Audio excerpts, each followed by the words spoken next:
To the Allied soldiers who had to face it, the word alone was enough to freeze the blood. Tiger. Crews reported them everywhere, on every ridge, behind every hedgerow, whether or not a single real Tiger sat within miles of them. For 80 years, the German Tiger tank has stood as the ultimate symbol of armored power, a nearly invincible steel predator that could destroy anything foolish enough to face it. But was it truly the unstoppable beast of legend? Or has the sheer terror it inspired quietly grown into a myth far larger than the machine itself? Today, we put the Tiger on trial. The Tiger was born from a nasty shock.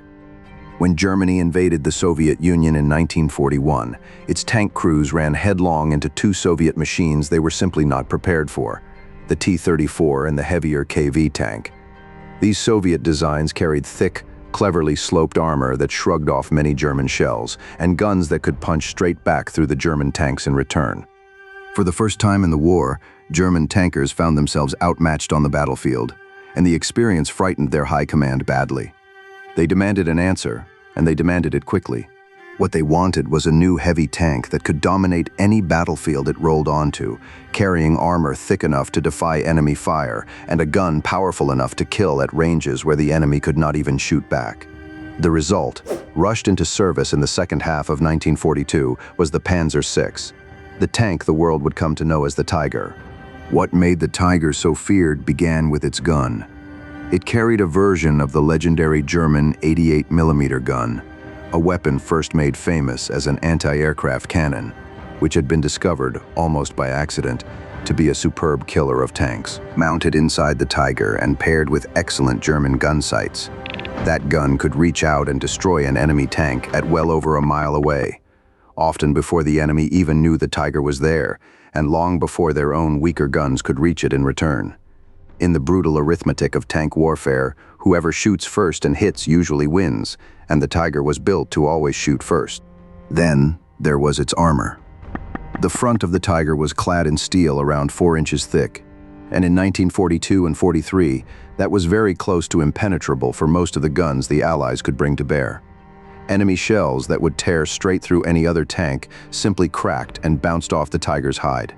Add to this a steady, stable gun platform and disciplined, well-trained crews, and you had, for a window of time, something that genuinely could sit on a battlefield and destroy attacker after attacker while remaining almost untouched itself.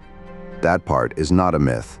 In the right conditions, the Tiger really was a monster, and in its very best moments, it fought like one. Tiger units, especially when dug in on the defensive, sometimes ran up lopsided scores against attacking Allied armor, destroying many tanks for every Tiger they lost. The most famous single episode came in the summer of 1944, near the French town of Villers-Bocage, where one Tiger, commanded by one of Germany's most celebrated tank aces, tore into a stalled British column and, in a matter of minutes, wrecked a long string of tanks and vehicles. The action was real, and it was devastating, and it became one of the founding legends of the Tiger's reputation. That reputation soon took on a life of its own. Allied crews developed what some called Tiger fear, a dread so deep that they began reporting Tigers in places where there were none at all. Ordinary German tanks and assault guns were routinely mistaken for Tigers in the panic and smoke of battle, and their kills were credited to the beast. The legend fed itself. Every burning Allied tank became fresh proof of the Tiger's power, whether a Tiger had actually fired the shot or not. But even at the very height of its fame, the picture was already quietly changing. By 1944, the Allies were fielding guns that could kill a Tiger, the powerful British 17-pounder, the heavy guns mounted on the newest Soviet tanks, and stronger American weapons as well. That same celebrated ace who had triumphed at Villers-Bocage was himself killed only weeks later, his Tiger knocked out and destroyed, almost certainly by Allied tanks. The Predator, it turned out, could be hunted after all, so we come to the verdict, and the honest answer stubbornly refuses to be simple.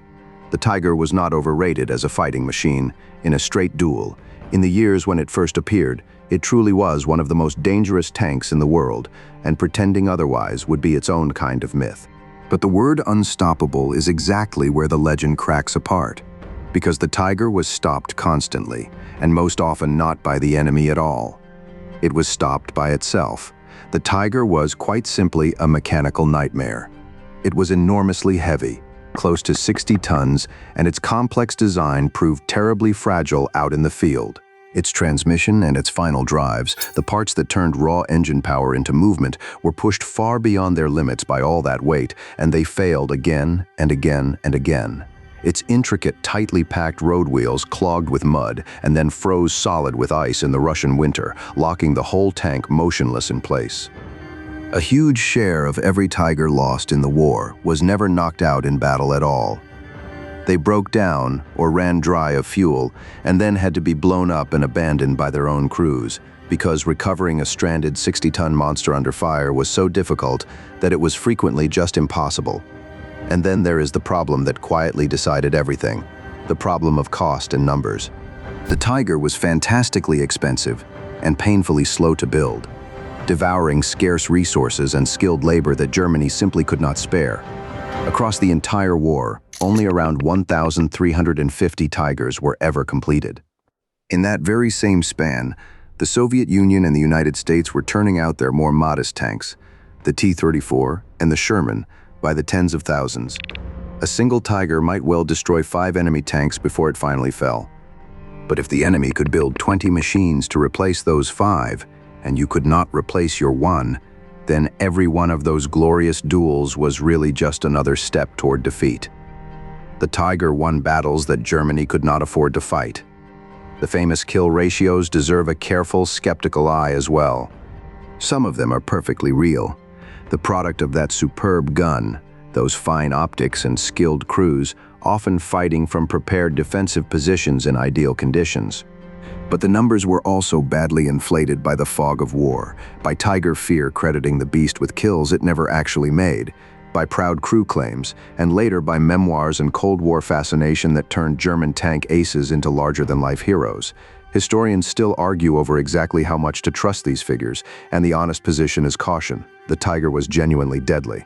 It was simply not quite as superhumanly deadly as the tally sheets would have us believe, so beast or myth?